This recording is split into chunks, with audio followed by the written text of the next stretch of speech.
If you're good at solving problems quickly, you'll be a good pool player.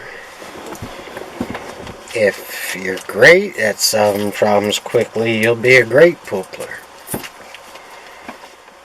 It's a rare thing, though. It's not. You know what? You'll also be a good business person. That's all business people do all day is they solve problems. This is what business leaders do. They solve problems. I used to run 5 little community newspapers at the same time. And each one had a circulation of anywhere between 2,000 and 5,000 people. I had an editor at each paper. And it was during that time of my life that I realized how incredibly bad most people are at solving problems. I mean, all day and all night, and I'm talking 3 a.m. night, the phone would just ring every 5 minutes with the stupidest little problems that people had no clue on how to solve. Like, I don't have enough information to write Emily's obituary. And no shit, we don't have pictures in the new library. Well, go down to the new library and take some pictures. I mean, it's like just no-brainer shit, man. Like, all day, it's like, oh my god, what is wrong with people? Yes. And so it's a rare thing. Not everybody is a quick, accurate problem solver. And you might say, well, in pool, knowing how to solve the problem and being physically able to do it are two different things, and that's true. But that's just a matter of practice. Knowing how to solve the problem is most of that battle. And once you know how to use English and how to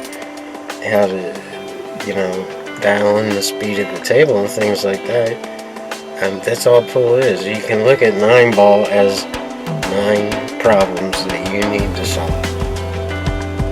That's how you can look at it. Some of those problems will be very easy to solve. Some of them will be a little more difficult. And that whole thing is very, very reflective and evident in this coming rank.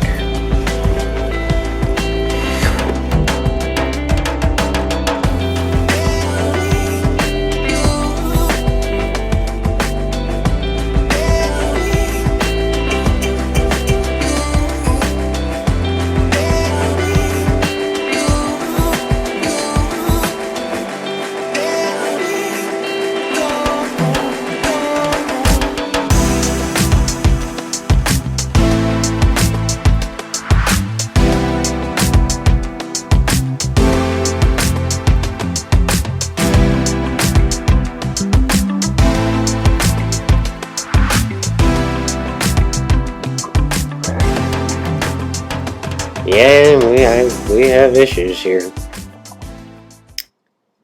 Mostly being caused by the clutter. And at first glance, you can see the 3s all the way down here on this rail, and the 7s in an awkward position right up by that side pocket. Taking, the above angle out of it, you shoot this from the top at any kind of angle at all, and you're going to scratch. But that's the least of it, actually. Most of it's being caused by this clutter here. And my eyes are trained to see the pattern of all 9 balls after the break. But I can't even get past the first 3 balls here.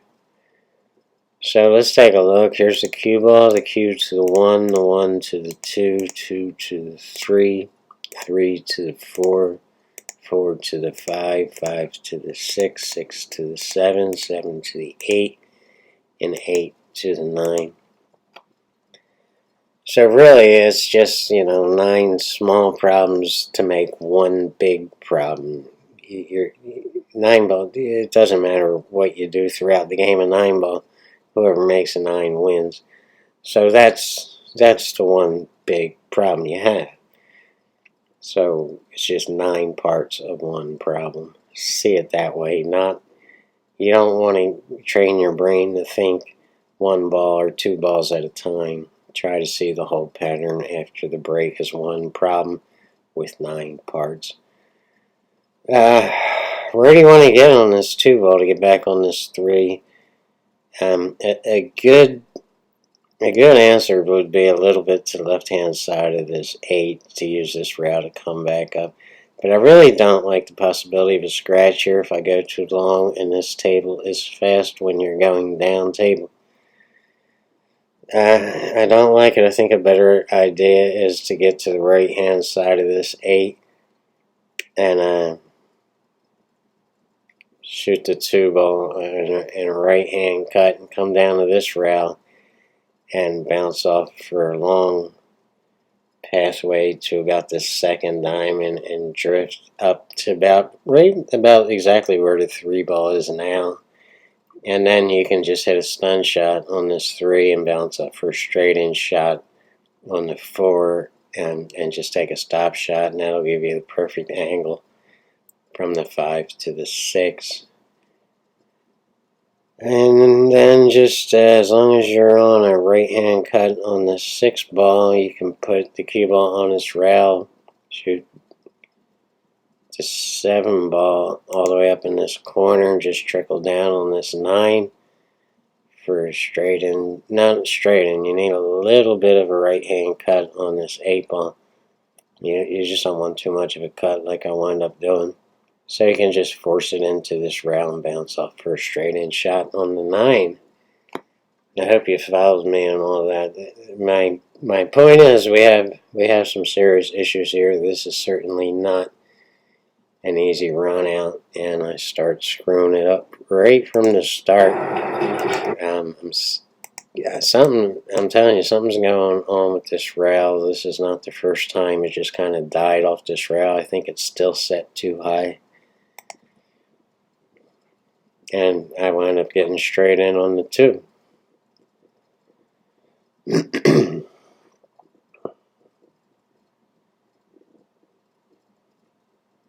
Yeah, that was just ugly. I didn't go nearly long enough, and like I said, I'm straight in on the 2, but I do see a path straight back. I have to draw it straight back. Try to avoid the 9, but if I hit the 9 lightly, you don't want to draw this back with the power of, Mike Massey. Just draw long, good enough to get back on, to where the 9 is now, and you'll have a little bit of a cut on the 3, but it should be okay. You don't want to skim the 9 ball on the left-hand side from our view right here, because it's going to push the 9 ball up in this direction, and it's going to send the cue ball in this direction, and it's going to get in your way of the 3 ball. So you don't want that, and again, you don't want to do this too hard, because if you do skim the right-hand side of the 9 ball, you're not going to have a shot on the 3. So it's all about getting a shot and taking what we can get here. Don't try too hard, drawing this straight back.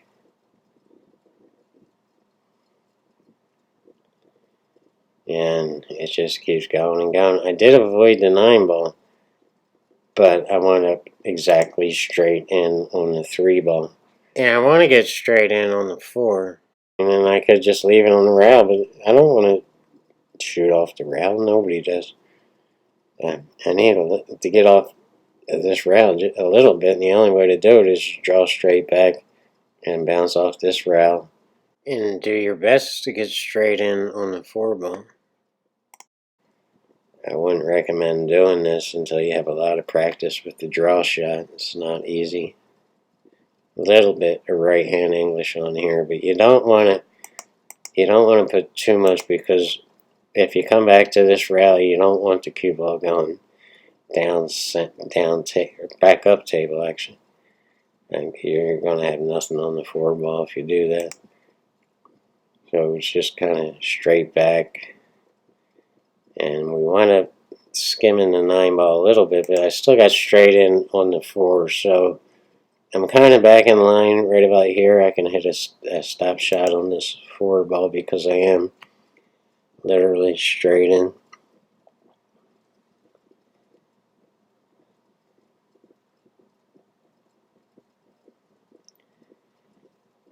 So yeah, we can call this back in line with the plan. The problem is I go too long here on this 6. I want it to get on the other side of the 6, the right hand side. If you're looking down at the 6, this side right around a little above where the 9 ball is, so I could just pull it back and have that straight in long shot on the 7 ball. We have to get to the rail, whether it's this side or this side of the 7.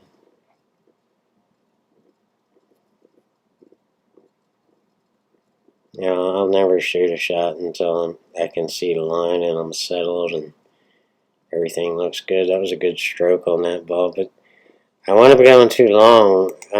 There's a number of ways you can shoot this 7 ball. You could put top right on this to come bounce off this bottom rail and send it long off this side rail and all the way back to the top rail to bounce off and getting back at the 7 ball. And if you're on a good table and a newer diamond or an Allhausen or a high quality table, Rassen, is that how you pronounce Rassen? Rassen tables? I keep wanting to call it Rasson. I've never played on one of them, but I'm anxious to do it. Anyway, you could put left hand angle, a lot of left, and hit this not real hard, just enough for the English to take off this bottom rail and bounce up in an unnatural angle to get behind the 7. You cannot do this on this table. What it will do is die, and it will continue going this way, and you're going to sucker yourself behind a 9 ball. So what you have to do on this table, it's a 70-year-old Brunswick table, and it's been abused to death.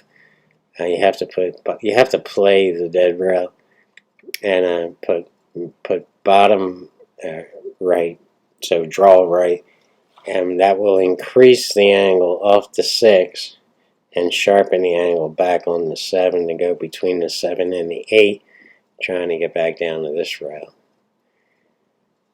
Either way you do it, I wouldn't recommend going all the way down table and back up because you're just moving the cue ball too much. And anytime you move the cue ball that much, there's a lot that can go wrong. And you just might hit it too hard and wind up miscuing or something stupid like that, and nobody likes to do that. So yeah, just draw it with and spin it with right hand English, and that'll, if you hit it right, it should come right up behind the 7 ball. It's another good shot to practice.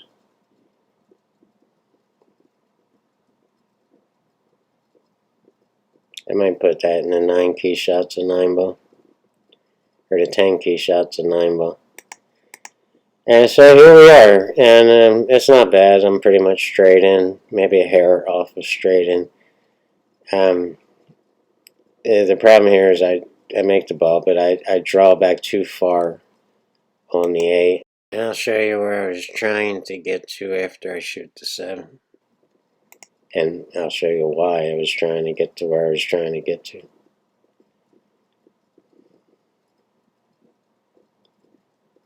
So yeah, I just pulled it back too far. I want it not to be straight in, but a hair off of straight in, just enough to put top on it and come to this rail and bounce off and be straight in on the 9. What I am now is on the tangent line, and I have to push it forward because I can't, I can only put top on this ball. And it's going into the 9, and I'm looking at it right now, this tangent line. And I know I'm going on the left-hand side of it. I'm going to hit it on the left-hand side from our view. If you're looking at it from my view while I'm playing here, it would be hitting the 9 ball on the right-hand side, this side. I don't know if this mouse is accurate, but this side over here. Now, I'm not going to hit it full. You don't. You certainly don't want to hit this ball full because you're going to push it into this rail and just have a difficult, if not impossible, shot on the 9 ball. So, I mean, all I can do is hit it. That's all I can do on the right-hand side and hope for the best. I know the 9 ball is going to get pushed this way, and I know the cue ball is going to get pushed this way. And that will be fine with me as long as I still have a shot. And it's not the easiest shot in the world, but it's what it is.